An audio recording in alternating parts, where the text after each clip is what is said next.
Just think of it as the rough draft of the podcast world. This is the Newbie Writers Podcast with your hosts, Damian Boat and Catherine Bramkamp. Is this thing on? Is it on? Is this on? Is this on? We've never done this before. It feels like it anyway. Oh. It's a new, refreshing episode. Happy New Year and all that sort of shit. Yes. How was your New Year? Did you stay up till midnight? I was just short midnight. We went to a lovely dinner with a couple of friends. We went up and hung around in the living room and played cards and drank. And I said, I'm not going to embarrass myself by falling asleep in the living room, drooling out of my open mouth. So I excused myself, and they all quietly rang in the New Year's, and we went to bed. That's how exciting that was. Yeah, we were pretty much the same. I think I was in bed and woke up and texted out at 11. 11. Good night, 2014, and then was woken up at midnight by the sound of fireworks in the distance, and it annoyed me, and I went back to sleep. There you go. But see, we get a little older, and it's just not the same woohoo. I mean, I was already sleeping with my date. I didn't really matter. Yeah, that's right. So, yeah. What about you, Laura?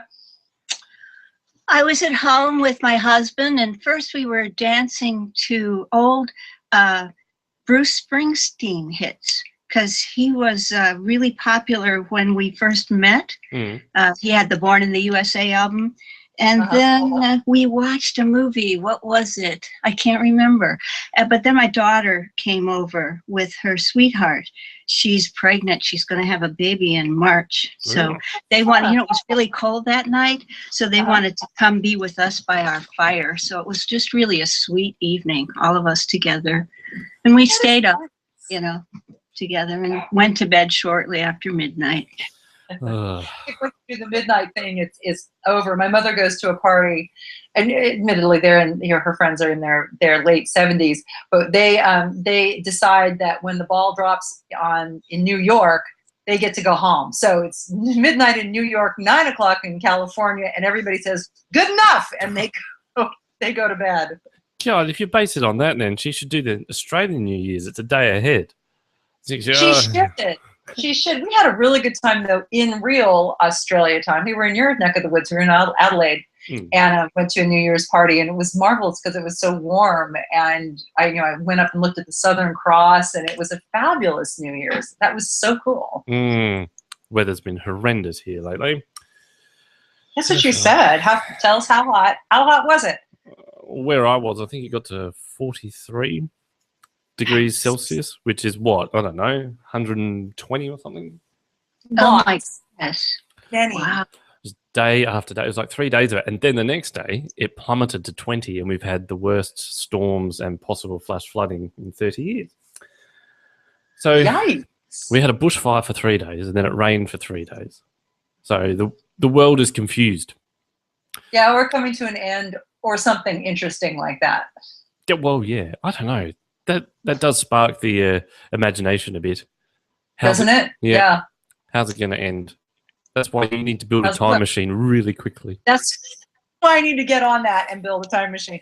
And since you gave me that lovely book for Christmas, How to Build a Time Machine, I will study it and try to come up with a plan. Right. I'll let you know. I'll let you know that you weren't the only one that got a stupid book.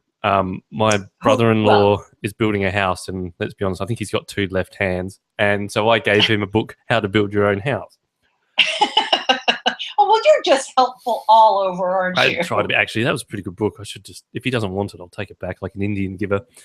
I like my DIY anyway. But we're not here to talk about DIY. That's a whole different show. That is. We're here to talk to Laura about all things writing and books. Well, there is, when you have your own publishing company, there is a DIY aspect to it. Well, it's like anything. I mean, it's all DIY. I don't know. There's something a bit fulfilling about doing it on your own, and mistakes aren't really. I don't know. I don't take mistakes too harshly because I know it's like, well, I'm doing this and not really asking for much help, so Yeah. So Laura, we have a guest. We might as well let her talk. Laura, the book that I caught my attention was obviously the one I'm in, which is fair enough. But you just produced Sisters Born, Sisters Found, a diversity of voices on sisterhood. And you are all over Northern California with book signings and talks, and that's very exciting. I'm excited for you. And tell us a little bit about it's an anthology. And what I wanted to talk to you about is the anthology aspects. I did an anthology last year. I did a poetry anthology, and want to know how you manage something as big as that. And then also about your publishing world and your publishing journey. So tell me a little bit about your ideas for Sisters Born, Sisters Found. Well, when I embarked upon this project, I had no idea how big it was going to become. I started doing readings at Sisters Consignment Couture in Sonoma County a few years ago. Mm-hmm. And I was really impressed with the quality of the writing that people would bring to that, and the diversity too. And just like in the anthology, they brought memoirs, short stories, poems, essays, all kinds of things. And the reason I hooked up with Sisters initially was I was looking for ways in 2011 to promote the memoir that I had written, Reversible Skirt. I have two sisters. We were together. We were just born at 14-month intervals. We grew up sharing a tiny little room. We were on top of each other. They're on practically every page of that childhood memoir. And I took a look at Sisters, and I thought, well, with a store with that name, Sisters must factor prominently into the owner's life. And so I connected with Chris Johnson, the owner, and that turned out to be true. And we decided to try out these events. And they've all gone very well. I do it once or twice a year now there. And the idea for the anthology really just came out of those readings. And initially, I thought really it would just be people who had read at the events, and then some people maybe from Redwood Writers, which Catherine and I both belong to, and other people, writers in the Bay Area that I know, and maybe other folks from other parts of my life. But I started reaching out to people on Facebook and wound up connecting with people from all over the world. And the response to the idea of an anthology on sisterhood was just so positive. People really just started sending me all kinds of things. And I just felt like I had to go with it. I had to let it grow, because just the experience of reading everything, even the things that I ultimately couldn't accept, was so rich. I just wanted to let this project be the best that it could be. Have you been a bit amazed by the response you've had for all of this sort of stuff? Because I'm just at Amazon. I was just pulling some things together, and Sisters Born, Sisters Found is sold out. How does that happen on Amazon? It says, please order and we'll ship it to you when we get more stock. I've never seen that before. I'm a little surprised that it is. Is that Amazon AU in Australia? No, Amazon.com. Amazon.com. Paperback, temporarily out of stock. I don't really know, because it's a print-on-demand book. So really, I don't understand that. That means they can't keep up. That means too many people have bought it. You should be pleased with that. Yeah. Far out. Okay. Yes. Well, I am happy. I'm just overjoyed, actually, with the way the idea has been embraced, and how happy all the folks are who are in it. People started sending me pictures of them, because I shipped books to people around the world, because that was part of their payment for contributing. And they started sending me pictures on Facebook of them holding their books. And I mean, there's little things like that happening all over the place, like you asking me to be in this podcast, and just various things like that. I am very excited about it. And I think some of it has to do with just stepping out, doing the best as you can, with your heart open to all sorts of possibilities, but not like being really tied to the end result. You know, not feeling like, well, I deserve this, or how come I'm not getting this attention or that or whatever, but just doing the best you can and but with embracing that, what is. Can you get too bogged down in making sure it's the best that it possibly can be? Like some people will never get anywhere if they pull all this together and then they're going, oh, but it's just not perfect enough. And how do you overcome that? Well, you give yourself deadlines. And part of the positive aspect about the anthology was I put out, in terms of deadlines, was I first put out the word in the beginning of November 2013. But I didn't really start looking for work until the beginning of the new year because the holidays came up and I didn't want to be, I had dealing with too much all at once.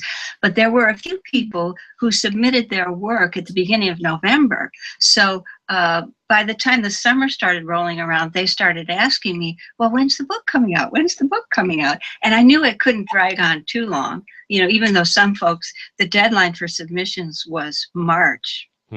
Did you have some that you really had to work on though? Like they'd submit their stuff and you go, oh, this needs a lot of work before it can go in? Yes, there were some that came in that hardly needed any work, and there were some that needed a substantial amount of work, but I felt like I really valued the perspective that was given in the book, something nobody else had come close to saying. So I was willing to put in the work. And I got help editing too. I pulled in a few different people to help with that because I work full time as an editor. I'm highly capable, although it's business writing, but it was too big a job for me to attempt to do on my own. So Julie Fada, who is the editor at North Bay Biz magazine, helped me do the first round of edits on the prose. We split them up. Anna Manwaring did the edit on the poetry because I write a poem every now and then, but I'm not a poet. And I tried editing a couple of poems. I did okay on one, but one of them I completely blew it. I did not know how to communicate with this poet, and her poem's not in the anthology either. And I realized, okay, I cannot do this. So Anna Manwaring, who writes prose and poetry, did the first edit on the poems. And then once the first edit was done and I had gone over everything again, I had another person, Dan Watkins, who I used to work with at a financial services publication called The Green Sheet. He did a complete new edit of the final thing. And then, you just have to let go of it being perfect, because every time I go through it, like when my sister did the cover design as well as the interior design and layout,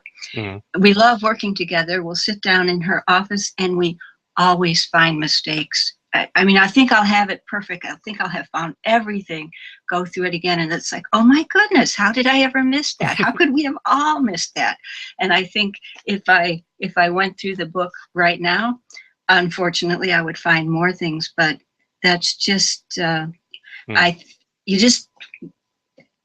mean, if you waited for it to be perfect, I think you're right. You had the point of like, it would just drag on for too long, Yeah. Did you have any submissions that weren't relevant whatsoever? So, because there's always that one that's on the internet. Like this is called Sisters Born, Sisters Found, and they'd send in something about a boy and his dog. Right. Actually, I did have a small number of those kinds of things, but not very many. Not very many at all. So how did your rejection email go then? Thanks, but you're an idiot. No, not at all. Not at all. Because, I'm a writer too. And so I didn't, it was just a very general kind of thing. And I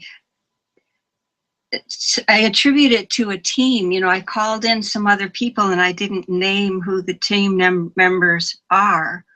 And, that we decided that we couldn't. I don't know. I'd have to look through my email to see exactly what I said. But I tried to be kind. Did I think too, a team helps, because when I did the Redwood Writers' first poetry anthology, I did not judge the poems. I put together an editorial team very similar to what you did, which I think is really clever and smart to do, so that you have, first of all, because you can't do it all by yourself. I agree. And the second is, I had 3 strong editors who sent me back what they want, and then those were the votes. And if your work got 2 to 3 yeses from the 3 editors, you're in. So it was really clear. And then I didn't have to prevaricate. I didn't have to say, oh, well, maybe, all I had to do is say, you're in, you're out, and it was a committee decision. So that, I think that helps in these kinds of collections. Yeah, but some of them, surely. I mean, you must get them through, and then you go send one straight back saying, I'm a little bit confused by your poem or your submission. There doesn't seem to be any female presence in this. And this book is called Sisters Born, Sisters Found. No, you just say it doesn't meet our editorial needs and move on. Because I do agree with Laura. You want to be as kind as you can. You don't want to be the voice that stops somebody from writing or doing their work. You just have to say, well, this was about sisters, and I thought that the pet snake story was very moving, but that's not what we were looking for, and maybe you should try another venue for your work. That's what I said too. It's like, your work is great. It doesn't quite fit what we were looking for, and maybe someone else is going to really want it. So I wasn't denigrating the work itself.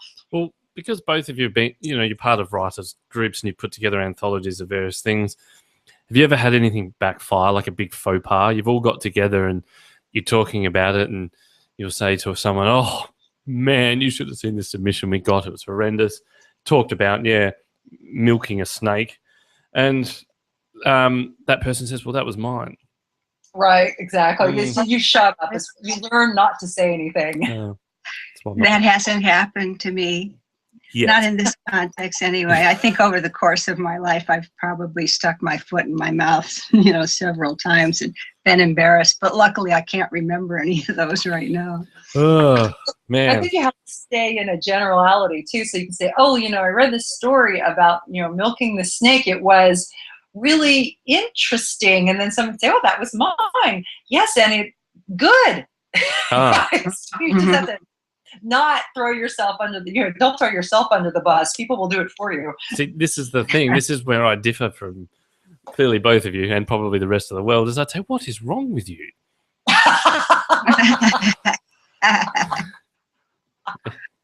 What were you thinking?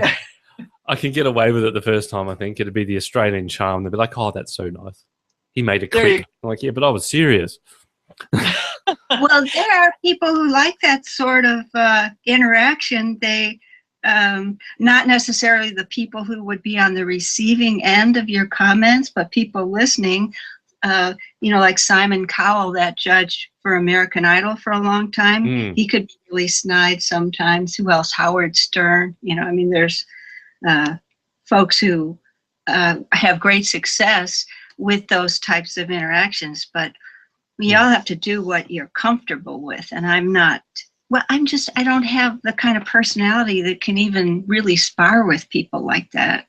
Yeah. It's just kind of not in my nature. I don't think there's anything wrong with it as long as it doesn't go too far. Well, maybe we need to do a Kickstarter, and you can hire me for one, donate to the show and you get one foul review.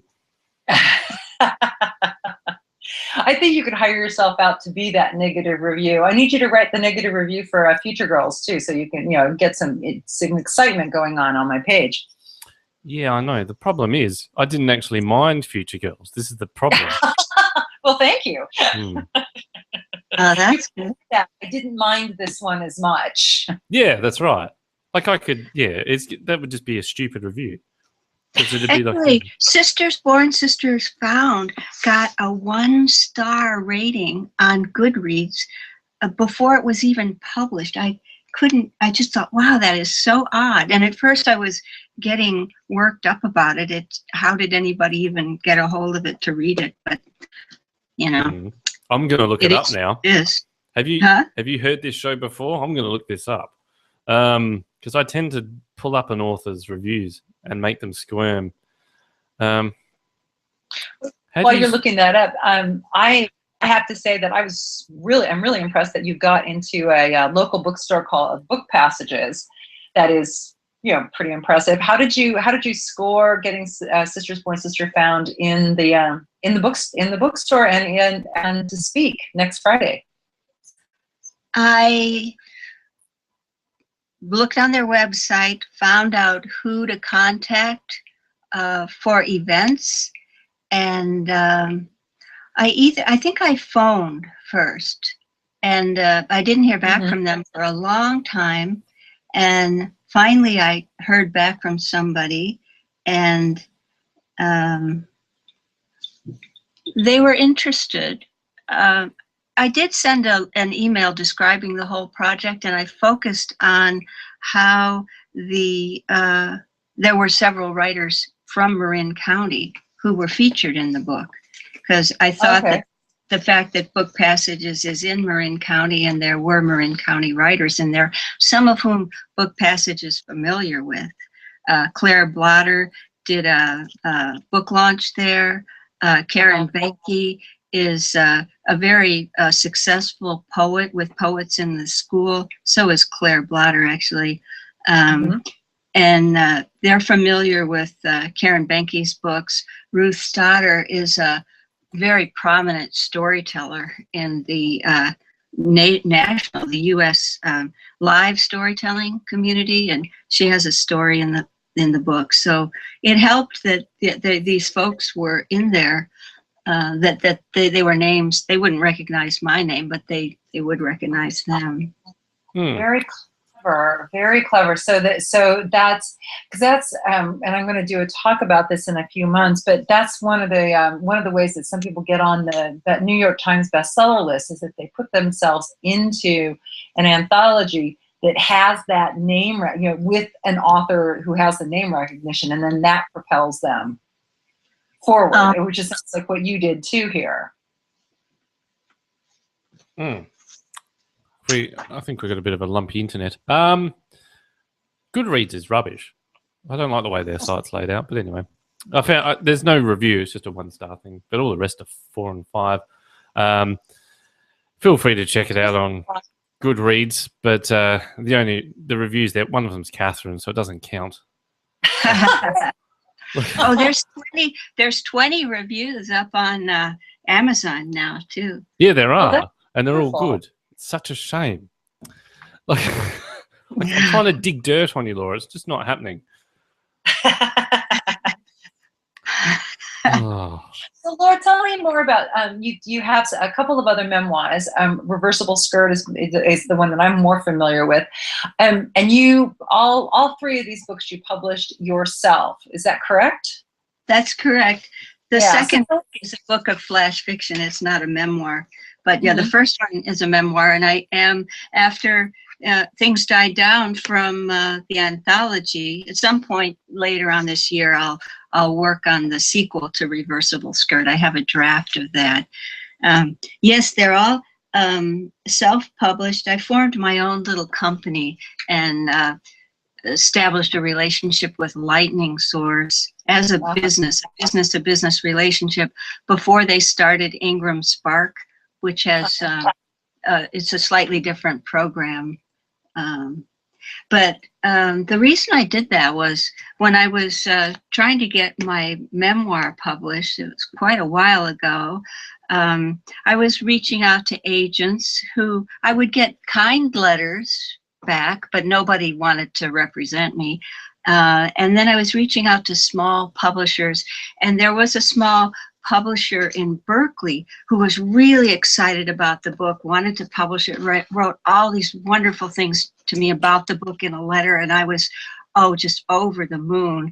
But it was called Creative Arts Publishing. But then a couple weeks later, they sent a follow-up letter that says, well, we want you to pay part of the publishing costs, right. Which was like brand new. They had been in business since I think 1969, and been a reputable publisher, and published some poet laureates of San Francisco. I was in San Francisco at the time, and this gave me pause. But I was thinking, it's a reputable publisher. This is an odd thing. So I was able to dig around and do some research, and found out they were in terrible financial shape, and it was really just a matter of a few weeks that they went out of business. And all the authors who had signed with them were kind of up a creek, not knowing, who was going to end up with the rights to their books. It was a huge mess.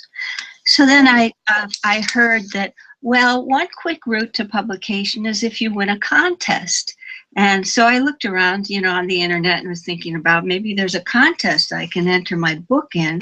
And so I entered it in the Rockaway Press International Writing Competition. They had several categories, which was really nice because one of them was memoirs. And I won first place in the memoir category. And that was like thrilling, because part of winning the contest was to get published by Rockaway. And I was telling everybody, boy, my memoir is going to get published. This is so wonderful. But then this particular publisher seemed to run into all kinds of difficulties, published a whole bunch of books in 1 year, and then kept delaying. I sat with this publisher for 4 years because it was so hard to let go of this, contract that I had signed. I was going to have a publisher. And so, but finally I thought, I'm just going to have to let go of this. And so I did. I parted ways with Rockaway. And then I thought, well, what am I going to do now? I'm going to start over, look for an agent, look for a publisher, do it all again. And I just thought self-publishing was really starting to lose the stigma, get a lot more interest. It seemed so much more possible. So in 2010, I decided, yes, I'm going to just do it myself. And I haven't looked back since then. I just started researching and making mistakes as I go. And I thought, well, okay, I've got my company. I've got 3 books now, and I'm just going to keep going forward, doing the best I can. And the anthology sure is exciting. There's just this, it's so much work, but it has such a different dimension to it than my other work, which I enjoy that too. But I love being involved with so many people and making them so happy. What could be better? Do you think it's good for a new writer, if they've written something, to seek out people that are trying to pull together anthologies? Absolutely, yes. And even for experienced writers, it's a good thing. Well, how does it differ then for someone, like if I've got a piece of work that I think, well, do I get it published? Do I self-publish? And then you see something pop up of an anthology. Who owns that? Like, are you giving away that published work? Or can you take your piece and publish it elsewhere later? That depends upon the publisher. The decision that I made about that was I offered every contributor a $10 honorarium, as well as 2 copies of the published paperback and at least 1 ebook format of the book as payment. And just I asked for the right to publish it, but not all rights. They can publish the book in their own work and anywhere else after this. I didn't want work that someone else had already published, like another publisher. If it was self-published, that was okay with me. But I didn't want, say, like if Catherine submitted something that had already been printed in a Redwood Writers Anthology or something, I wouldn't have wanted to publish that. I wanted to be able to publish it first. Right, exactly. What about then, though, if you've published something of an author, and you've said, well, I've got rights to publish it, but I don't own, the full rights to it. You can have this published elsewhere. Does that gimp that author a little bit? Because if they then submit it to another publishing company and they turn around and say, well, this has already been published, we can't have that. I think that depends upon the company. I think more companies would rather be the first ones to publish, but they'll let people know in their guidelines. I think there's plenty of them that, if the work is good enough, they'll be interested in publishing work that's been done before. But I do believe they're in the minority. Do you agree with that, Catherine? Yeah, I think that especially for anthologies and I would say mostly anthologies. I write poetry. I get a lot of poetry published, and they want it to be original. I think there's two reasons for that. One is they want a product that's original, and the other is if your work has not been published elsewhere, it's just easier for the publisher, because they have to deal with anybody else. They can just say, oh, this is all new, this is mine, and you can move forward. And you're not trying to say, well, these are my rights, but then they're your rights, and then I have these rights for 36 seconds, and I have those rights when the moon is full. You don't have to deal with that. So I think that there's a two-pronged reason. But I have no problem with making sure that the stuff that I send out to anthologies is original. I think that's more of my immediate work going out into the world. The only exception would be if you have a chapbook or a book like poetry or short stories, and you want to contribute that pre-published piece into an anthology, then that gives you a little more gravitas, because you can say, this is from the whole book that I published, and here's the best piece. Yeah, but what about, okay, say you submitted something to an anthology, a short story written or a piece of poetry, and it bombs. It doesn't do well. You get the anthology on a whole gets negative reviews, that sort of thing. And you're lucky to score a publishing contract with somebody, and they're like, well, we need another 2 poems for this thing to fill it out properly. And you're like, well, I've got this one that was in an anthology, but it's bombed. But they have a policy of, well, it can't be published elsewhere. Can you get around it that way? I don't know. What do you think, Laura, about that? I don't think I would. Well, my first thought was, I don't think I would submit work to an anthology that wouldn't, at least at some point down the road, let me submit it elsewhere, first off. I wouldn't want my work to be tied up with anybody permanently or for too long. I think that when I was part of the Wisdom Has a Voice anthology, there was something in that agreement that for a certain number of years, this would not be published elsewhere. I don't remember how many years that is. But so that's one way to avoid that problem. Just don't sign a contract with anyone who wants to have the sole right to publish it. Yeah. Forever. And in terms of if a book bombs, well, first of all, I don't think I would tell anybody that the book bombs. Yeah. So, and also if it's an anthology and you're just one of many contributors, the onus probably wouldn't fall on you, even if you did divulge that it was a bomb, It would be probably on the editor and the publisher who, for whatever reason, the book didn't succeed. Unless you were called out on it. So the Amazon reviews were 2 stars, and they said the rest of the book was pretty good, but Damien's submission really brought the whole book down.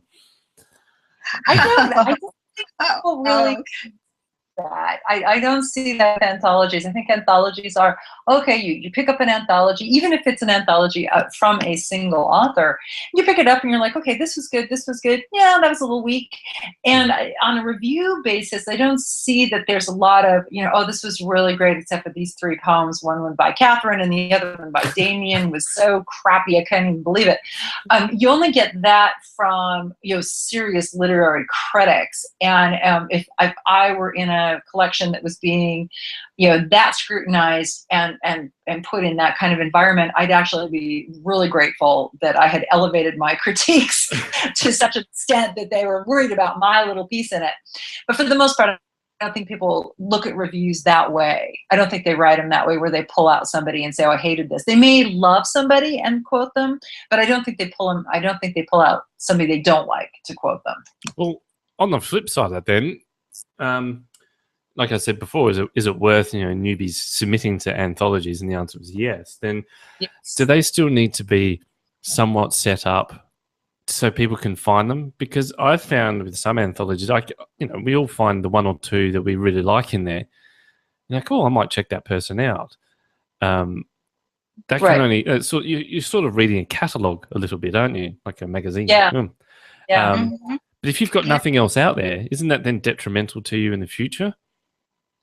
If you've got nothing else, to be an anthology, why would that be detrimental? It's good.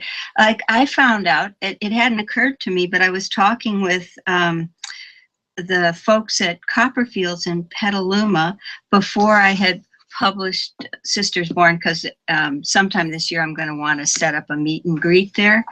And I forget the guy's name. He's really good at just spacing out on him. But he told me that with an anthology, when I list the contributors, when I enter the information in the ISBN, evoker, I had put everybody's name in there. He said it actually comes up when they look up a book in the computer. All the contributors' names are given, and so that's a really good thing for the writers to be in the system there as a published writer, even all the way down to your local bookstore when they look up a book. But if this is the first thing that you've sort of ever done or ever submitted, and someone really likes it, and they try to find you out there, and they're like, oh, I can't find you on Google, Twitter, Facebook, you don't have a website. That people are very sort of quick to forget as well. So they finish the book and they go, oh, well, I couldn't find that person. They move on to something else. And if it takes you another year to pump something out, you could have lost a big chunk of potential followers.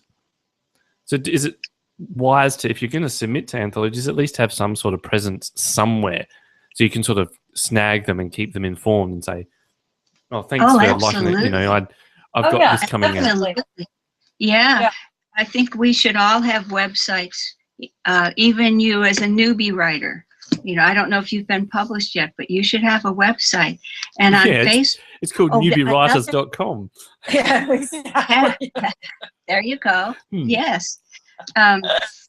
There, even, another benefit to contributing to anthologies is if you're working on, say, a novel, but it's going to be another year before it's actually ready for publication. You can interact with your friends and fans on Facebook and other places and say, hey, look, I'm going to be in this anthology and I'm going to be reading over at Gaia's on Monday. And you can, come hear some of my work.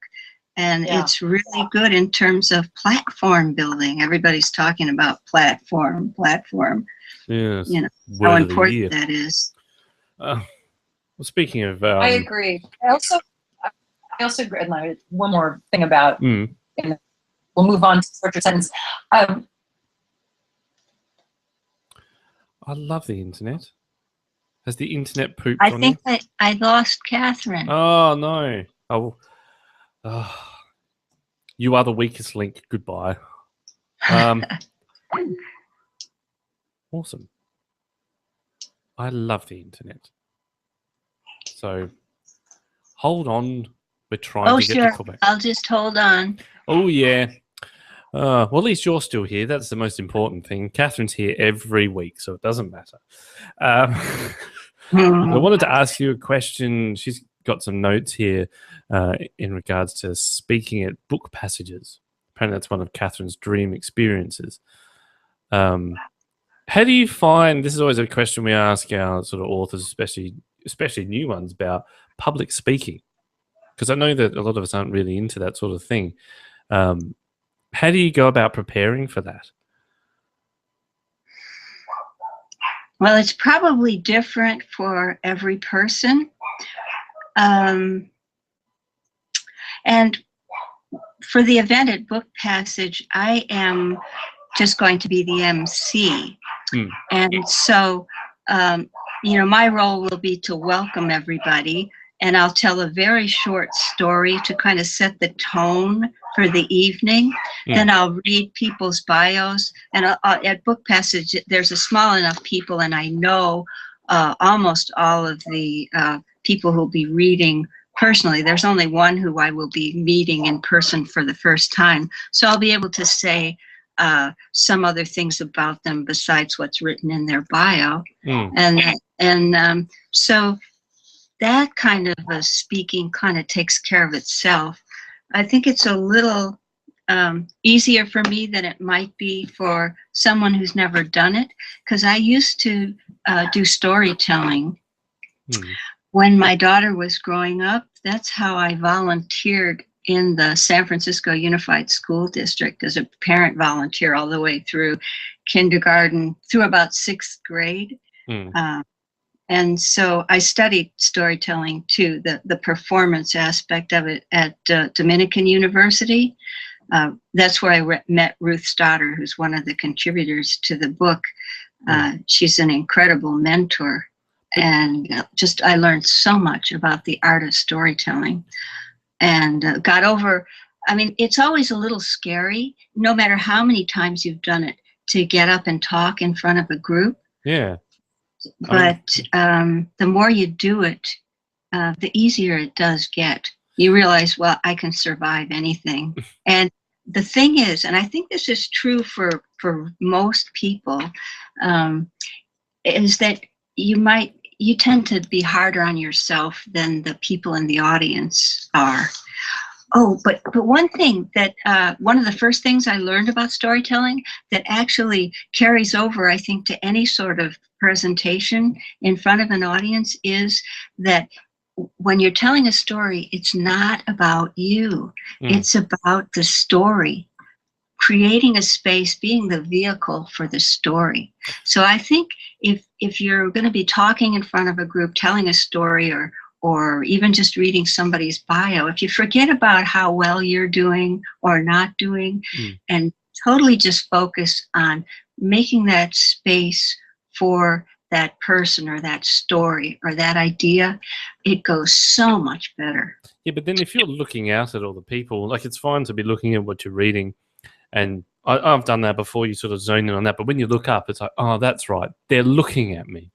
But see, then you're thinking you're focusing on yourself. You're not really focusing on the work that you're doing. But how's it go with kids? I mean, I've got a 5-year-old, and, you know, I like reading to him. It's fun.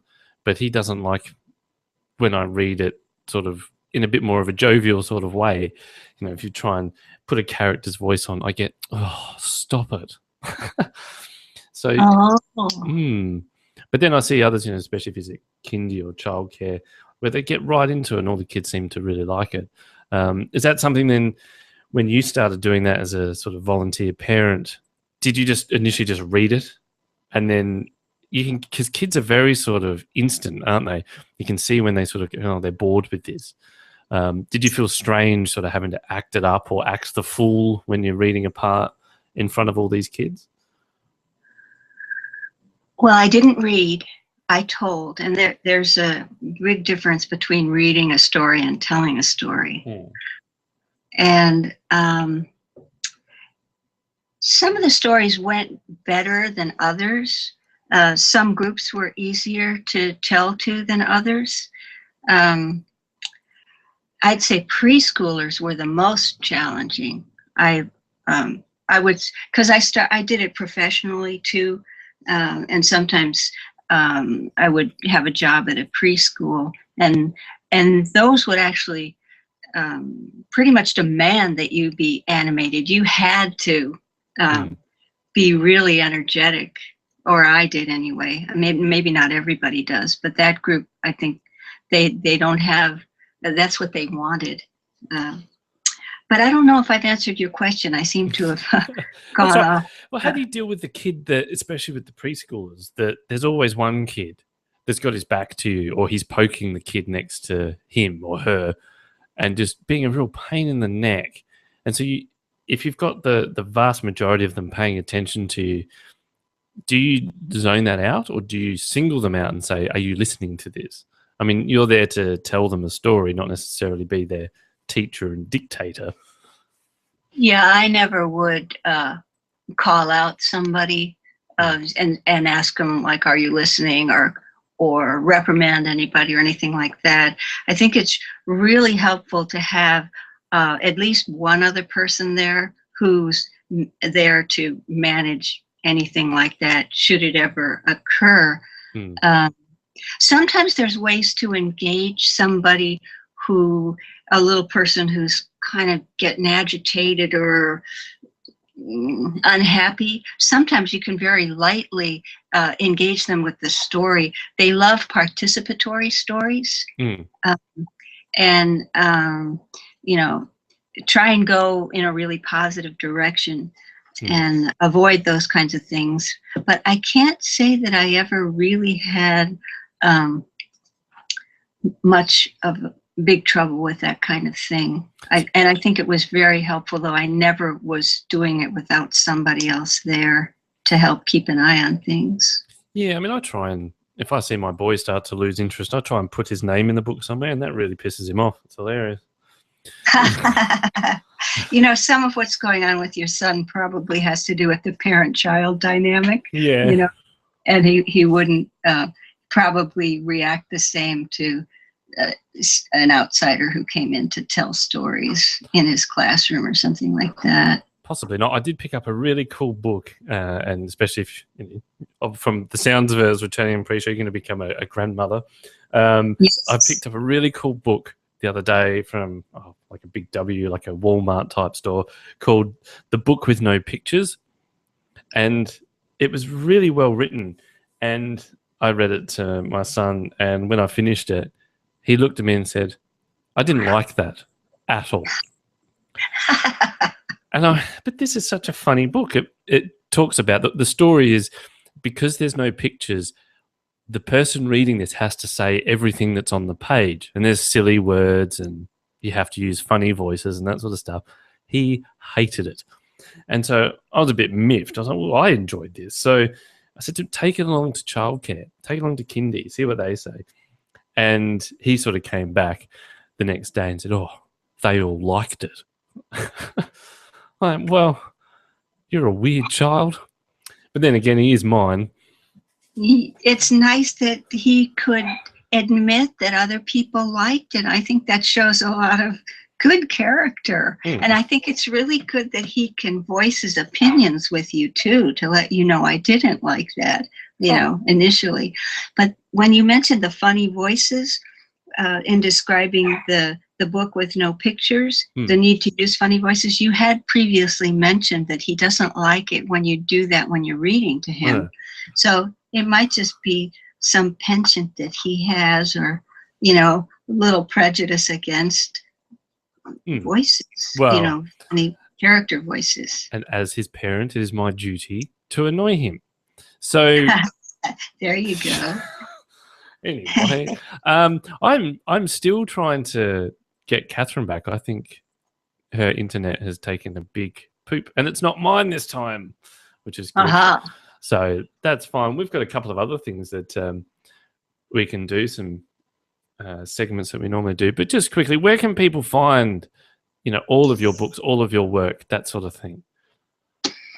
Well, they're all available on Amazon and other online retailers. And in Sonoma County, there's this great local author distribution program run by Jean Sloan. And so Sisters Born, Sisters Found is available, I think, at a dozen independent coffee shops in Sonoma County. It's available at Book Passage down in Corte Madera. I haven't tried to get it in too many places as an independent author, but I will try to get Sisters Born, Sisters Found into more bookstores. I haven't tried to do that with my other books, partly because bookstores aren't that interested in working with self-published independent authors. They have a whole other business model and system in place. And my other two books are not returnable, but I have made Sisters Born, Sisters Found returnable, since there are people who contributed to it all over the world, and all over the USA. I want them to be able to order it from bookstores, and they're more likely to order it if the publisher says they can return the book if it doesn't sell for any reason. Do people do? It's a risk. It's a risk for a very small publisher to take, because if someone decides, it's unlikely, but I mean, it could happen that a bookstore would decide to do a reading and order a whole bunch of books, and you'll think that they're paid for, and then end up the bookstore ends up returning them, and then you're in the hole. It's kind of a risk. That is a big risk, because you then have to absorb not only getting that stock back, but all the printing costs and why they wouldn't do it. But so a lot of independent publishers focus on other ways to get the books into readers' hands. That's a big challenge, A lot of us are trying to figure it out. Some are more successful than others, that's for sure. Do you think you'd turn it into an audio book, audio form? That is something I've thought about, but that's like, for me, way down the road. I feel like I'm so busy with what I have to do right now. I just don't have the space to think about it. But I think that would be really fun. And in fact, I have a dear friend who is losing her eyesight, and she has said to me, Laura, turn your books into audio books. So that's some impetus. But I'm not going to be doing anything like that in the near future. Wow. Well, you can find everything about you at lauramchaleholland.com. There'll be links on our website to all of that sort of stuff. It's been a pleasure having you on. The reason I sort of mentioned, Audible audio books is we're sponsored by Audible, which is an Amazon company, but it helps the show out. Check out audibletrial.com/newbiewriters. And I don't know, there's loads of things up there. I'm not going to play one. I was going to play something before, but it doesn't seem worth it. But if you sign up for a free trial, you get a free audio book. So go choose something. Unfortunately, Laura's books aren't up there just yet. But hey, if her friend carries on getting more blind, you might find them up there sooner rather than later. And speaking of, Catherine's just sent me a message saying, epic fail, our internet isn't working. Go on without me. So she sends her apologies to you, and also a thank you for coming on. Well, this has been delightful. It's been fun getting to know you and to get to know Catherine a little better too while she was able to be here. Yes. Well, we've got a couple of things to do, so feel free to stick around. We do our word of the week. So normally the way this works, for those who haven't heard the show before, Catherine will find a word that stumps me or is stupid. So this one comes from Arlene Miller's Weird and Wonderful Word series, found at her blog, bigwords101.com. And it's kickshaws. Right. A cheap, worthless article or a trinket. Kickshaws. Now, as an editor, surely you've come across some bizarre words that you've had to go, oh, really? I don't even know what that is. I mean, do you just... Well, I had never heard of that word, kickshaws. Never. I've never heard it before. That's the idea of this segment. That's fun. Catherine's back on. But how do you deal with that? If you, as an editor, if you've come across a word that you're not 100% sure on, do you just mark it and put a question mark and say, please explain? Or do you just cross it out and say, find a different word? I didn't know what that was. Well, I'll look it up. And you have to consider, is it a word that other people are likely to know? Is it a deficiency in me, or is it something that's going to stump readers? Is it something that a lot would depend upon the type of book too, and whether somebody can figure it out in context. But generally, it's not a good idea to use words that readers are going to be baffled by. Well, I'm baffled by the word kickshaws. I think Catherine's back. Thanks, Catherine. Yeah. Hi. Where would you use kickshaws in a sentence? Yes. Oh, Where would I use Kickstart? Kickshaw. Kickshaw, the word of the week. Kickshore. Where would I use it? I don't know. I just like to screw around with you. Exactly. No, that's actually a good word. At least I can pronounce it. There you go. We tried it, but a cheap, worthless article. I think I've never used. It sounds more 19th century, doesn't it? He gave her a little kickshaw. Well, yeah, that's actually a good name for an online, like an online news thing. Kickshaw, just full of worthless articles. Yeah, and see if anybody notices that that's what you did, or that's what you're calling it. Well, if you called it kickshaws.com, then I think they'd know. But that's a cool idea. You could go around the internet finding all the stupid articles. There you go. I'm putting them all together. Kind of like The Onion. Yeah, well, yeah. I don't really get why they call it The Onion. Is it because it's multi-layered? And it gives you bad breath? Multi-layered. It's also The Onion versus The Union, which is another word for a standard word for a newspaper. Yeah. So instead of Union, you call it The Onion. Yeah, everybody says that. You had a really great prompt. Do you want to give the prompt this time? Yes. So I've got to give credit to Amy Nepper, who's on Google+. Look her up. She's the moderator at one of the writers' groups. It's a big group. I can't remember the group's name, but it's like 20,000 writers in it. And wow. Her little prompt, which I asked permission to use, she said, yeah, go for it, was, so your narrator is drunk. What story does he tell? And I liked that idea. Yeah, I do too. That would be great. I find that for Future Girls, I'm doing blog tours and blog interviews. And one of the things that is it looks as if it's fairly standard in the industry is doing a interview with your character. And I think that this would be really a different twist. It's like instead of doing a straight interview with your character, quote unquote, you could talk to your character when he's drunk or she is drunk and get the whole different story. I like that. Yeah, I thought it was cool. I put a comment up saying, can I use this on the show? It takes the heat off, so your podcaster is drunk. We haven't tried that because it's so early in the morning for you. We can't do the martini podcast. I'm willing to try. I'm going to take one for the team. You're so helpful. You're so great. Yeah, I just have a liquid breakfast. It wouldn't be very good, I don't think.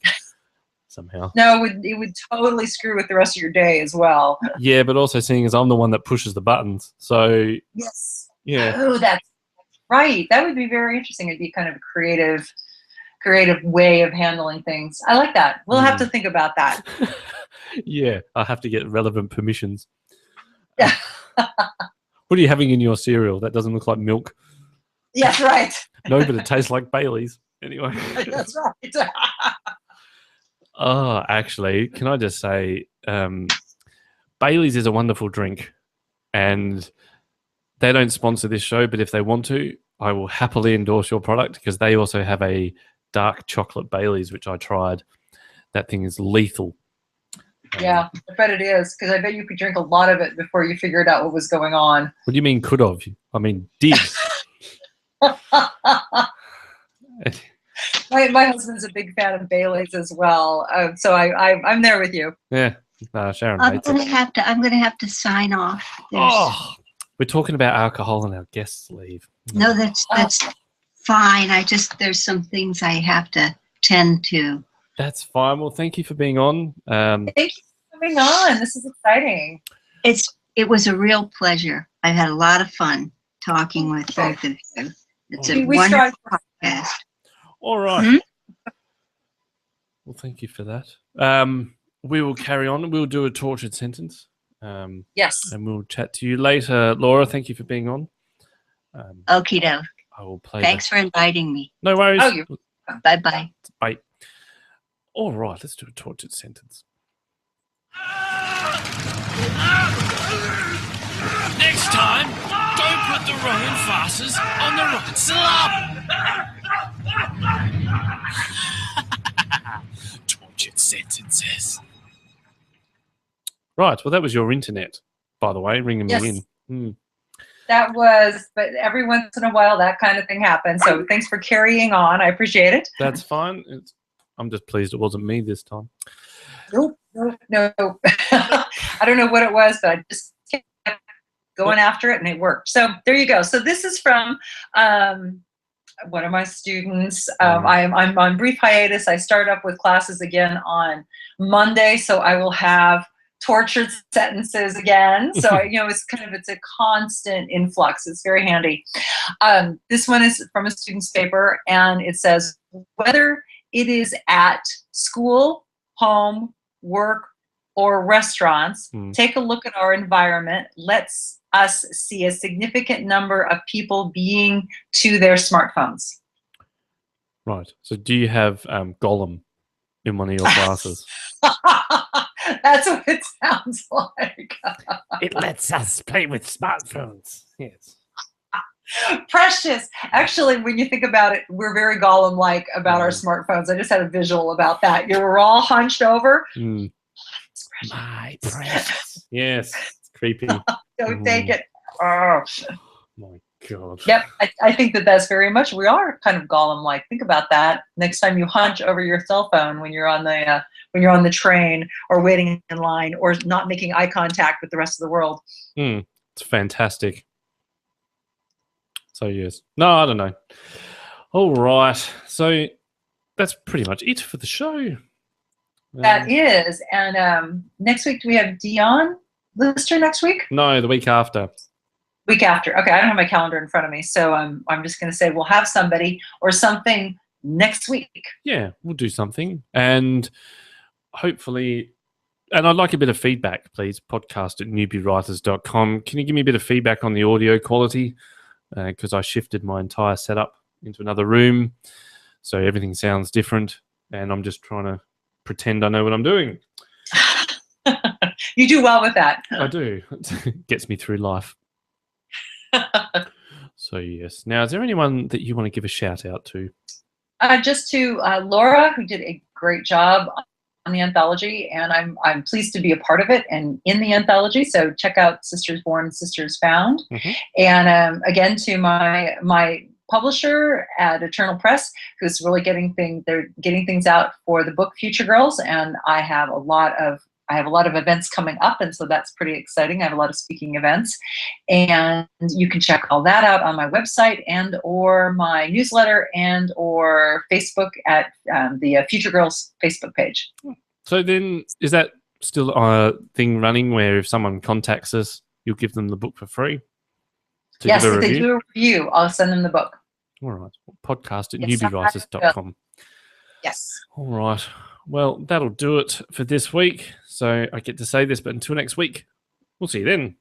See you then. Your book starts here on the Newbie Writers Podcast.